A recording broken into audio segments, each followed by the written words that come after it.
You know how we always hear about dangerous motorcycles from the past, but here's what's scary. Many of the motorcycles that earned Widowmaker reputations were Japanese models, from the country we trust most for reliability. We're talking about machines that looked perfectly normal in the showroom, but turned into death traps the moment you twisted the throttle. The early Suzuki Hayabusa exceeded 186 miles per hour in its era and initially lacked electronic rider aids, making it a ticking time bomb for any rider who got cocky. These 11 Japanese bikes each had one extreme feature that failed catastrophically. Whether it was chassis flex, inadequate brakes, missing electronics, or just too much power for public roads. Some innovations seemed brilliant until riders started getting hurt. Number 1. Kawasaki GPZ 750 Turbo. Ever wonder why you don't see turbocharged motorcycles everywhere today? There's a dark reason for that. Back in the early 1980s, Japanese manufacturers thought turbocharging was the future. Kawasaki rushed to market with what looked like a revolutionary design that would change motorcycles forever. The Kawasaki GPZ 750 Turbo got really dangerous because of severe turbo lag that created deadly power surges. You'd twist the throttle, get nothing for a second, then suddenly get hit with explosive power right when you needed smooth control in corners. This abrupt power delivery could easily overwhelm the chassis and catch riders completely off guard, leading to high-side crashes. Cold start problems made these bikes virtually unrideable for the first few minutes. Picture trying to merge onto a highway with no power because your bike won't run properly until it warms up. The GPZ would jerk around and struggle to maintain idle, making traffic situations downright dangerous when you needed predictable power delivery most. The maintenance complexity of the turbo system added another layer of problems that made ownership a nightmare. Turbo models gained such a dangerous reputation that some insurers treated them with special caution or higher premiums. These technological marvels became rolling time bombs that nearly killed turbocharging for decades. TurboTech gave huge numbers on paper, but on real roads, it produced delayed, explosive power that could throw riders off mid-corner. Number 2. Honda's CX500 Turbo. Honda took a different approach with their CX500 Turbo, using electronic fuel injection to manage the turbo system. But this early experiment created its own set of deadly problems that made the bike a nightmare to own and ride. The turbo lag was completely unpredictable. You'd twist the throttle and get nothing, then suddenly get slammed with power when you least expected it. This made the bike dangerous in traffic situations where you needed smooth, predictable acceleration to merge or avoid obstacles. When key electrical components like the stator failed, some electrical failures required major teardown, turning routine repairs into big bills and downtime. The complex turbo system meant that what should have been simple maintenance became expensive ordeals that could leave you without a bike for weeks. The worst part was how poorly these bikes ran at low speeds and during cold starts. The CX500 Turbo would stumble and hesitate in stop-and-go traffic, making it awkward and potentially dangerous when you needed reliable power most. Cold mornings meant dealing with a bike that barely wanted to run until it warmed up completely. Honda's turbo experiment proved that adding complexity doesn't always equal better performance. Sometimes it just creates more ways for things to go wrong. Next, what happens when a two-stroke monster meets a flimsy frame? Number 3. Suzuki 1990 GSX R1100. The 1990 GSX R1100 showed how big power could overwhelm even race-bred chassis design. This machine packed serious horsepower into a frame that suffered from flex under hard acceleration and low-frequency wobbles during aggressive braking. The early 90s GSX R1100 variants became known as hooligan bikes because they demanded serious riding skills to handle safely. Yet the chassis limitations became obvious when you pushed the bike hard. That frame flex made the bike unpredictable under load, especially when you needed precise control most. The wobbles during braking could catch even experienced riders off guard, turning what should have been confident stops into white-knuckle moments. Race authorities actually got concerned about these powerful big bikes during that era. The combination of serious power with chassis that couldn't always handle it created situations where even track-experienced riders found themselves fighting the machine instead of riding it. The GSX R1010 proved that raw power without proper chassis engineering creates bikes that can turn on you without warning. You could be riding along feeling confident, then hit the brakes hard or twist the throttle aggressively, and suddenly find yourself dealing with a machine that wanted to go its own direction. Sometimes the most dangerous bikes weren't the obvious speed demons. They were the ones that looked perfectly engineered until one small design flaw revealed itself. Number 4. Suzuki TL1000S. The Suzuki TL1000S became the perfect example of that principle. This bike hit showrooms in 1997 with a powerful 996 cubic centimeter V-twin engine, producing around 125 to 135 horsepower, aggressive styling, and a price that could finally challenge those expensive Italian twins everyone loved. But Suzuki's innovative rear suspension became its downfall. They used an F1-style rotary damper system that seemed brilliant on paper but created a deadly heat problem. The damper sat too close to the exhaust system, and during hard riding sessions, the exhaust heat would cook the damper fluid until it lost all ability to control the rear wheel. This overheating created what engineers call underdamped rear behavior. The short wheelbase made things worse when combined with that torque-heavy V-twin engine. Tank slappers became terrifying reality. Violent handlebar oscillations that could throw you off at highway speeds with zero warning. High-side crashes followed when the rear end would suddenly grip after sliding around uncontrolled. Riders quickly learned to add steering dampers and aftermarket rear shocks just to keep these bikes rideable. Suzuki tried emergency recalls and damper updates, but the core design problems remained. High power needs a chassis that can dissipate heat and control suspension forces. The TL1000S shows what happens when that balance is missed. But sometimes the most dangerous bikes aren't the broken ones. Number 5. Suzuki Hayabusa, the deceptively dangerous speed king. The Suzuki Hayabusa represents a different kind of danger entirely. This wasn't dangerous because it was broken, but because it worked exactly as designed.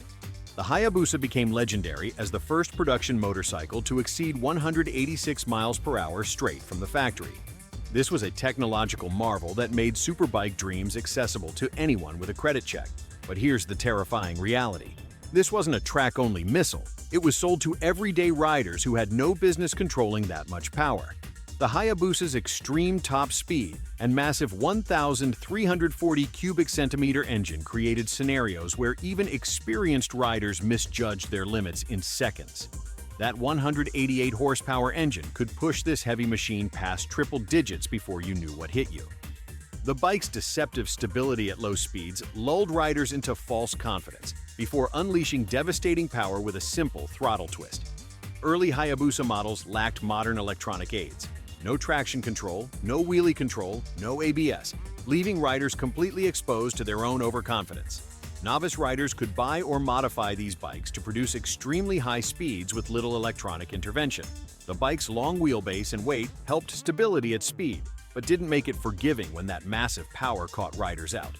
One moment of throttle enthusiasm could instantly transform this machine into an uncontrollable projectile. But even the Hayabusa's dangers pale compared to bikes that were literally too violent for test rides. Number 6. Kawasaki H1500 Mach 3, the original two-stroke terror. The Kawasaki H1500 Mach 3 showed exactly what that looked like. This 500cc two-stroke triple looked innocent enough. A middleweight bike that seemed perfect for everyday riders wanting more performance than a 350. But this wasn't just another 500cc motorcycle. It packed a screaming two-stroke engine that delivered roughly 60 horsepower in the most dangerous way possible. The H1's power came on like a light switch at 6,000 RPM, creating a brutal hit that could snap the front wheel skyward without warning. Riders described the power as hitting like a sledgehammer. The bike had a terrifying combination of light chassis construction, inadequate suspension and brakes, and abrupt two-stroke power delivery that went from docile to deadly in milliseconds. The frame was built from small steel tubes that flexed under acceleration. The short wheelbase and rearward weight bias made it prone to violent tank slappers and unpredictable handling that caught even experienced riders off guard. The H1's violent behavior earned it a notorious reputation among riders and dealers. Some dealers were cautious about letting inexperienced riders demo it because of its unpredictable nature. The H1 Mach 3 earned its place as the original Widowmaker by proving that raw two-stroke power without proper chassis engineering creates the most dangerous motorcycle formula ever conceived. It influenced later safety thinking and is often referenced when bikes outgrew supporting tech in the 1970s. But Kawasaki wasn't done pushing that deadly formula to its absolute limits. Number 7. Kawasaki H2750, the ultimate Widowmaker. The H2750 represented Kawasaki's most extreme expression of that philosophy. This 748 cubic centimeter two-stroke triple produced approximately 75 horsepower in 1972, making it the fastest production bike available. That power output was significant for the era, but it went into a lightweight package where brake and frame technology hadn't caught up with engine development. The frame flex and underdeveloped brakes resulted in high-speed instability and wobble that made the bike unpredictable at speed. You'd hit the throttle and the bike would launch forward, but the chassis couldn't properly manage what the engine delivered. The single front disc and rear drum brake setup was completely inadequate for a machine capable of 126 miles per hour. Kawasaki recognized these problems mid-production and attempted fixes. They lengthened the swing arm and revised the steering geometry to improve stability. But these changes only partly mitigated the fundamental issues. The power still hit like a sledgehammer at 6,000 RPM. The short wheelbase still caused surprise wheelies, and the bike would still drag its undercarriage in fast corners. The H2 is a textbook example of power outpacing chassis and brake development. Even with engineering updates, the basic formula remained dangerous because the supporting systems couldn't match the engine's capabilities. But what happens when manufacturers learn from these mistakes and create bikes that feel completely safe? Number 8. Kawasaki Ninja ZX14R, the deceptively accessible speed demon. The Kawasaki Ninja ZX14R represents that exact scenario.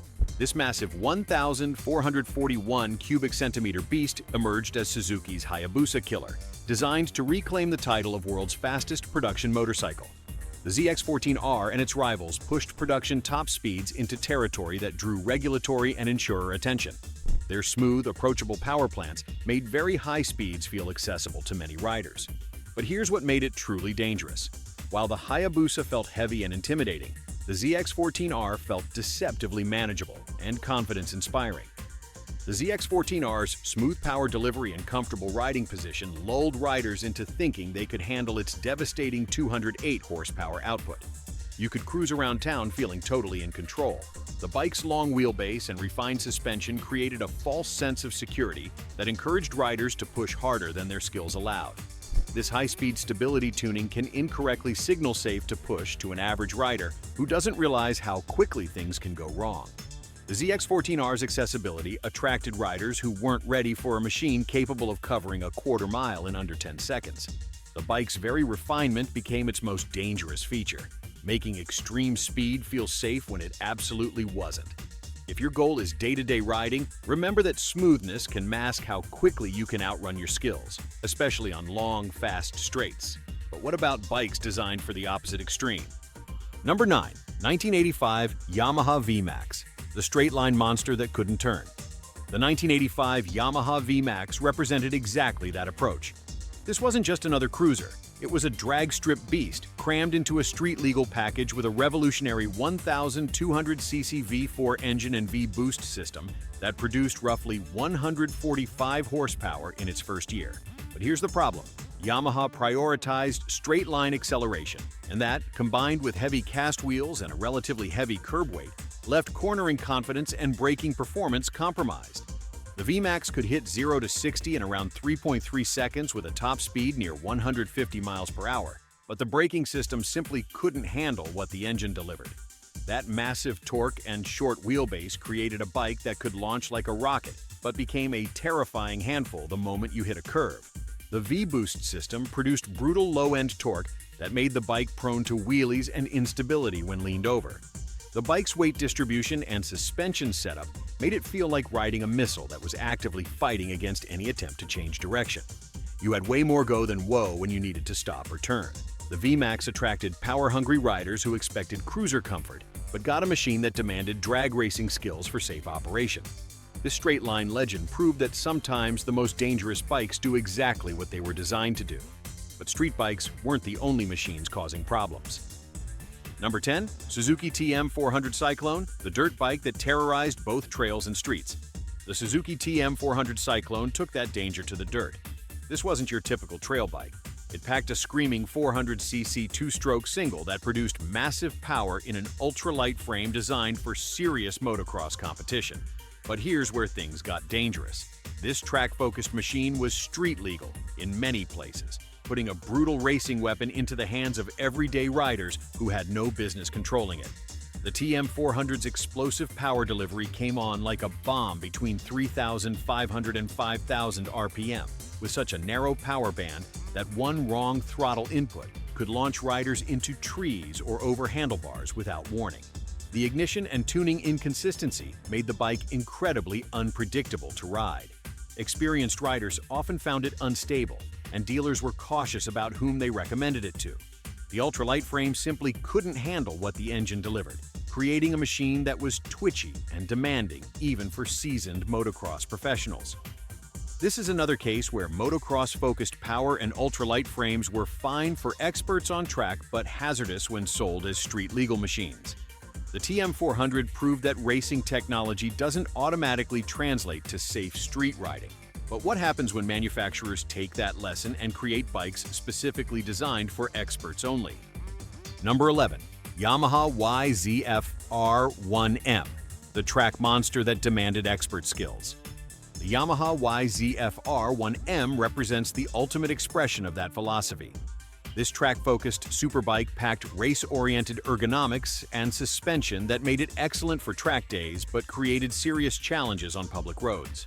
The R1M's aggressive geometry, explosive power delivery, and punishing seating position demanded serious rider skill and could be fatiguing or unforgiving during street use. The bike's MotoGP-derived engine characteristics and razor-sharp response encourage the kind of overconfidence that leads to dangerous mistakes on public roads. The track-tuned suspension and lightweight construction created a machine that felt unstable and twitchy at normal street speeds, making it physically demanding even for experienced riders. The R1M's specialization made simple errors potentially catastrophic. If you want an R1 experience on the road, look for versions with gentler ride modes or spend time on the track first to build skills. Don't treat an R1M like a daily commuter. These examples show what happens when engineering brilliance meets real-world limitations.